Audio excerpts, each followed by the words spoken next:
अस्सलाम वालेकुम मेरे प्यारे व्यूवर्स, कैसे हैं आप सब लोग। मैं उम्मीद करती हूँ कि आप बिल्कुल ठीक ठाक होंगे। जी व्यूवर्स, आज मैं आपके लिए लेके आई हूँ बहुत ही मज़ेदार और डिफरेंट से आलू के कटलेट्स।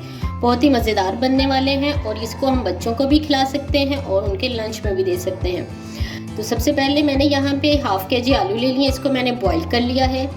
एक मैंने मीडियम साइज़ का प्याज लिया है, 2 से 3 हरी मिर्चें ली हैं, थोड़ा सा हरा धनिया और पुदीना लिया है और एक जो है वो मैंने खीरा लिया है। इसके टिप्स मैंने काट के इसको एज इट इज़ ही रखना है, इसको हमने चॉप करना है। स्पाइसेस लिए हैं जो मैं आपको बाद में बताऊंगी। सबसे पहले हमने प्याज को और हरी मिर्चों को और खीरे को चॉप कर लेना है।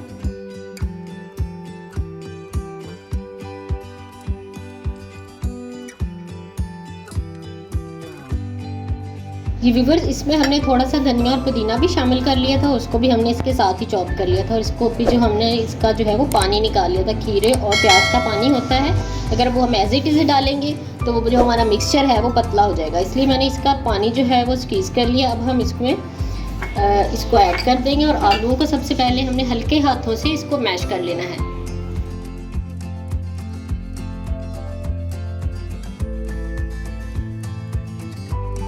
आलू को हमने मैश कर लिया है। अब हम अपनी सारी इसमें स्पाइसेस चीज़ें ऐड कर लेंगे। यहाँ पे मैंने जो चॉप किया हुआ है खीरा प्याज वो ऐड कर दिया है। कुटी हुई लाल मिर्च लेंगे हम 1 टीस्पून। 1 टीस्पून मैं इसमें शामिल कर रही हूँ कश्मीरी लाल मिर्च।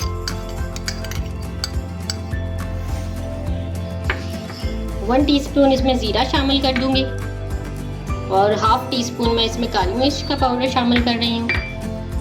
नमक मैंने इसमें 1 टीस्पून लेना है, आप अपने टेस्ट के मुताबिक इसको ऐड कर सकते हैं। साथ में हम इसके फ्लेवर को अच्छा बनाने के लिए इसमें थोड़ी सी जो है वो 1.5 टीस्पून जो है मैं इसमें कसूरी मेथी शामिल कर रही हूँ।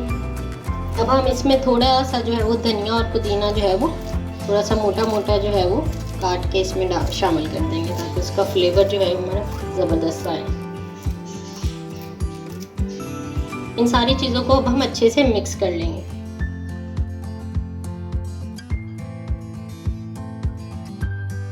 हमने अच्छी तरह से मिक्सर को मिक्स कर लिया। अब बिल्कुल लास्ट पे हमने 1 लेमन का जूस इसमें शामिल कर देना है और 1 टीस्पून जो है मैं इसमें चाट मसाला शामिल कर रही हूँ। इसको मज़ीद अच्छी तरह से मिक्स कर लेंगे और बाद में हमने इसको अच्छी सी शेप दे लेनी है।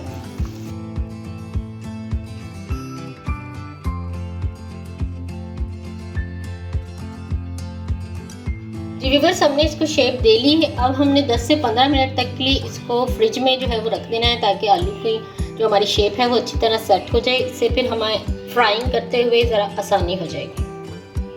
हमने कोटिंग के लिए एग ले लिया, इसको अच्छी तरह से मैंने बीट कर लिया। अब हमने आलू के कबाब जो हैं वो 1 बाय 1 इसमें डिप करके उसको फ्राइंग में डालेंगे।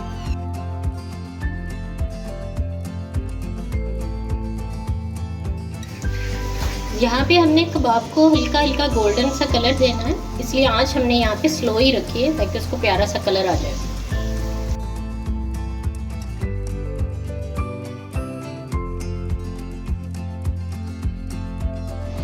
जी व्यूवर्स, मज़ेदार से हमारे आलू के कबाब बनके तैयार हैं।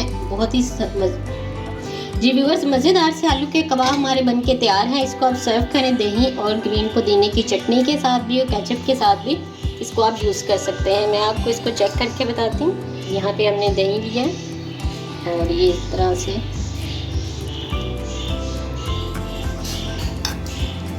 ये देखिए बहुत ही मज़ेदार और क्रिस्पी सा जो है वो हमारा कबाब जो है वो तैयार है। तो आपने घर पे ज़रूर ट्राई करना है। मुझे अपने फीडबैक से ज़रूर आगाह करें। अगर आप मेरे चैनल पे नए हैं तो मेरे चैनल को सब्सक्राइब कर दें और वीडियो को लाइक कर दें। अपना बहुत सा ख्याल रखिएगा। नेक्स्ट वीडियो तक के लिए अल्लाह।